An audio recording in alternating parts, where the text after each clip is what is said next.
Sentire Media. Hello, you. You're listening to A History of Italy.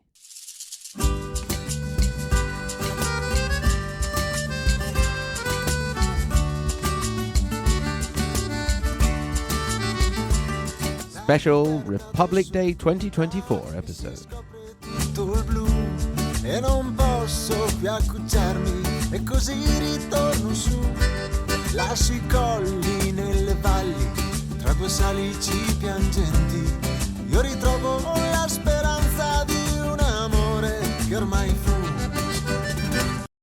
On the 2nd of June, as we do every year, Italy celebrates Republic Day to commemorate the day in 1946 in which Italy voted on a referendum to decide whether they would keep the monarchy or become a republic. Since it's called Republic Day, you can imagine what the result was. Perhaps one of the most important factors of that vote was the fact that, for the first time in Italian history, women also had the right to vote, and they did so in the millions, despite comments such as, "What do you want to know about politics? Your opinion is worthless," and so on and so forth. It was a step in the right direction in a long, long journey that is still ongoing in a nation in which women can expect to earn less doing the same job as their male counterparts, and in which violence and even murder against women is alarmingly high. As is often the case, a lot of the work needs to be done with men.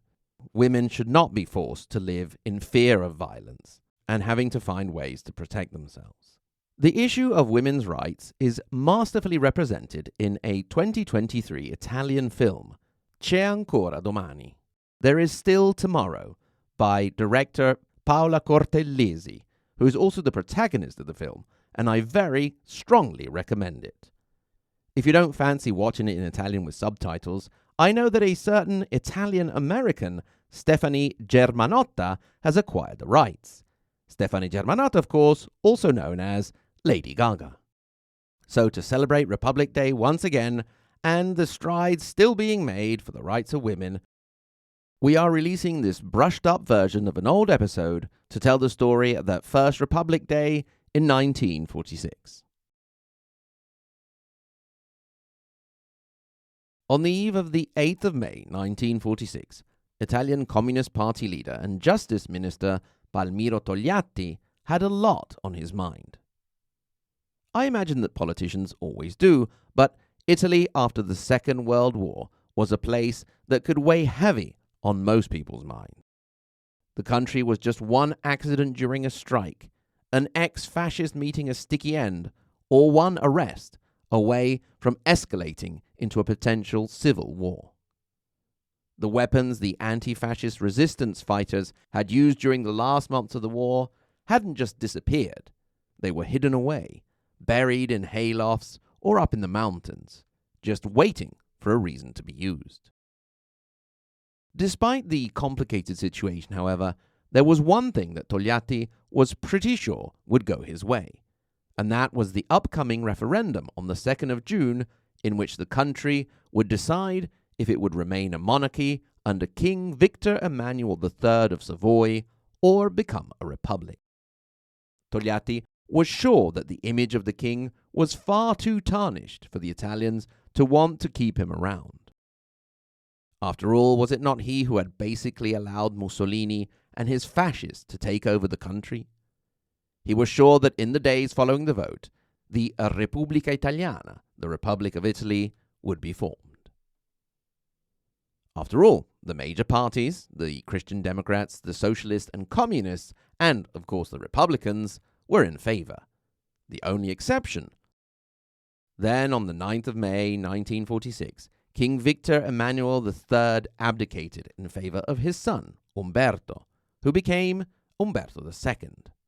The first Umberto, the grandfather of the new king, had been assassinated in 1900. Umberto II was no longer the king under whom fascism had taken control and dragged the nation into a devastating war alongside the Nazi regime. Instead, he was the king who represented the country under the CLN, the Comitato di Liberazione Nazionale, the National Liberation Committee, which had been working with the advancing Allies. He had, in truth, already ruled Italy with the title of Luogotenente Generale, General Lieutenant of the Kingdom of Italy, ever since Rome had been liberated on the 5th of June, 1944. Plus, he was a more modern-looking, Hollywood-style king, tall and slim with a beautiful young wife, Maria José of Belgium, the kind of royal family a country wouldn't mind being represented by. Palmiro Togliatti was furious and released an uncharacteristically aggressive statement. L'ultima fellonia di una casa regnante di fedifraghi che dimostra ad ogni passo di mancare a quella buona fede costituzionale che è essenziale per chi deve regnare non con una legge assoluta, ma con una Costituzione che risponda alla volontà sovrana del popolo. It is the last act of treachery of a ruling house of oath-breakers that demonstrates with every step they take that they lack the good constitutional faith that is essential for those who must reign, not with absolute law, but under a constitution that answers to the sovereign will of the people. The game was afoot. Although the feeling, including that of the king, was that the country would opt for the republic, the monarchists now felt they had more of a chance. Now, King Umberto II was not technically allowed to intervene in politics and was to stay neutral. But that didn't mean he had to stay up closed in the Quirinale, his residence in Rome. He was not to campaign actively in favor of the monarchy for the referendum, but when you are the monarch, all you had to do was walk around and, hey presto, you're a walking, talking election poster. In the days after he became king, a group of monarchists gathered outside the Quirinale and enthusiastically applauded Umberto, his queen, and his children. The crowd then moved towards the Viminale, the headquarters of the Interior Ministry. There, they were charged down by jeeps and horses. No one was killed, but many were wounded. The following day, the parties, except for the Liberal Party, called for a pro-Republican demonstration. These were just a few examples of the complicated public order situation that Togliatti, as Justice Minister, and Giuseppe Romita, the Interior Minister, had to deal with in that crucial turning point in Italian history. King Umberto went on a tour: Genoa, Milan, Turin, Naples, Sicily, Calabria, and Sardinia. This trip soon showed the very different ways in which different parts of the country were leaning.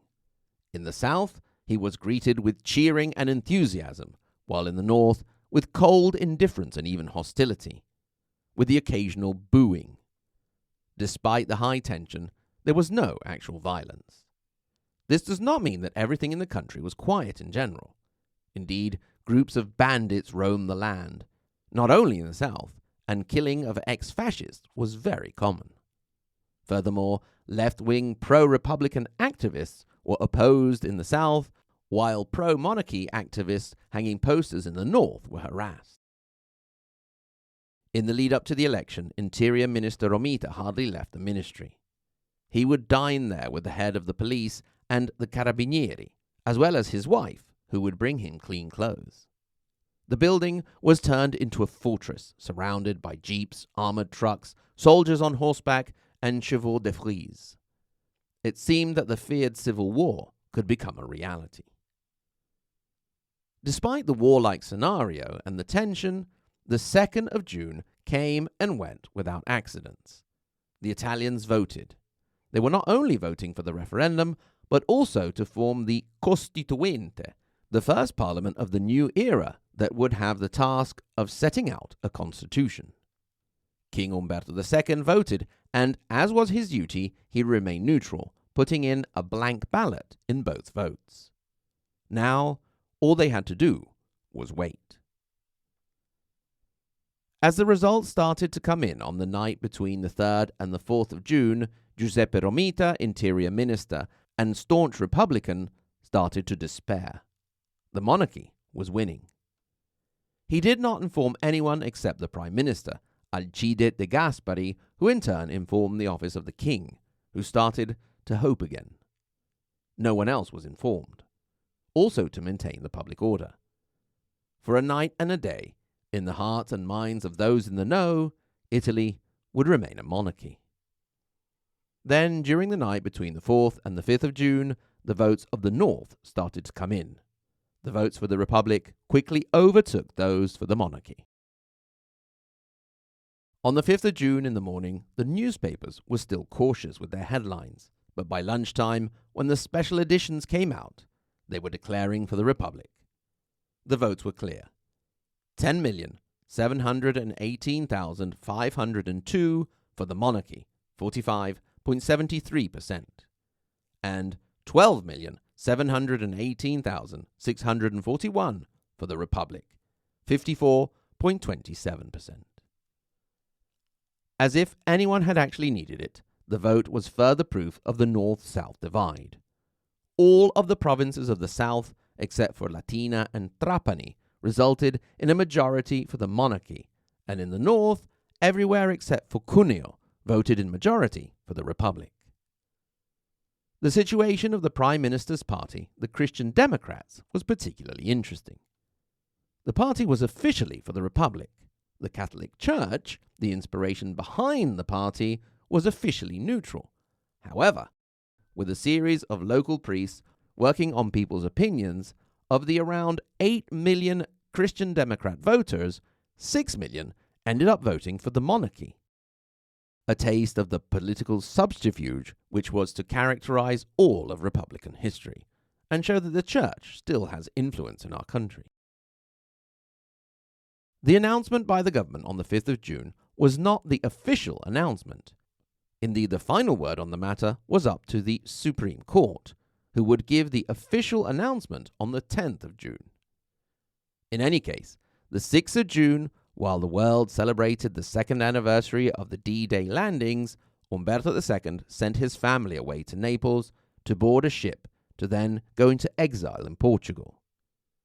The now almost ex-queen refused to leave, and a secretary was sent to bring her away, with force if necessary, as by the order of the king.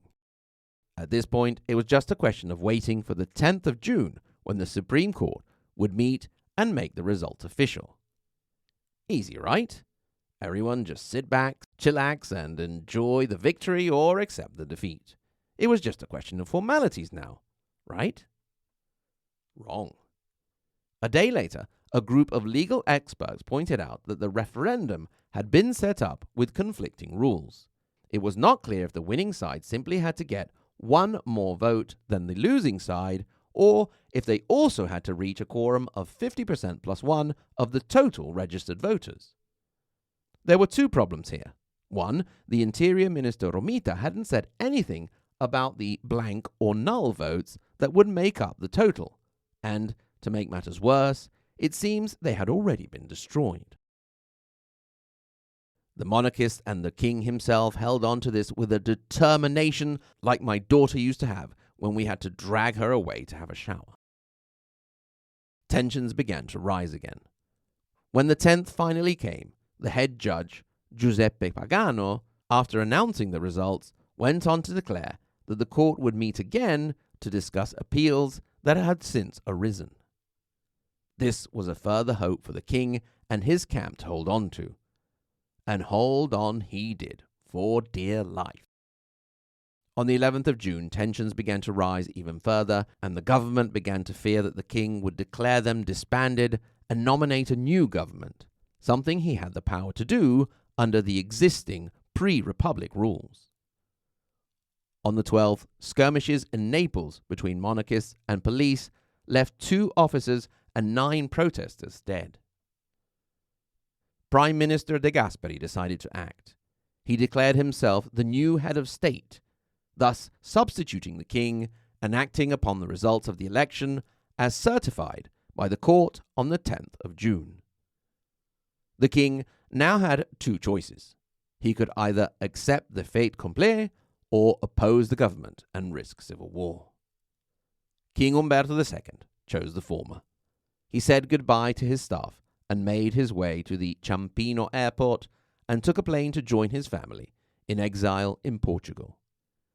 The Italian tricolour flag with the symbol of the royal family that flew over the Quirinale, the last in the nation to be exposed on a public building, was taken down after the king left.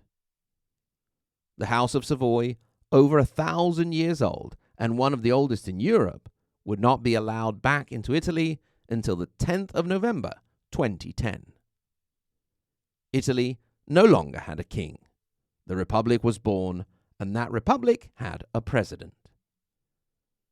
In the 2 years that followed the Costituente, the parliament that came out of the election of the 2nd of June 1946 worked to give itself a constitution that is still seen as a great document today, a model for other constitutions with a strong anti-fascist inspiration. In the 78 years since Italy decided it would be a republic, it has had its ups and downs. The economic boom of the 50s helped make it one of the top industrialized countries in the world, and it was a founding member of the European Union. It has reached levels of excellence in many sectors, such as fashion and food, making the Made in Italy brand one of great prestige. It has continued to make great contributions also on a cultural level in film, music, and literature. However, there are many, many dark pages of Italian Republican history and still very many deeply rooted serious issues we are forced to deal with to this day. Left and right-wing terrorism and the mafias, just to give a few examples. In short, we are still hard at work, trying to make the promises held in our constitution a reality. Or at least, some Italians are. Thank you very much for listening to this special episode. Remember, if you'd like to have more information or just get in touch to say hello, you can do so hello@ahistoryofitaly.com. At the same URL, ahistoryofitaly.com, you can go to our support page and become a Patreon member and get access to the special feed free of adverts and have access to extra content. Once again, thank you very much for listening. Until next time, arrivederci.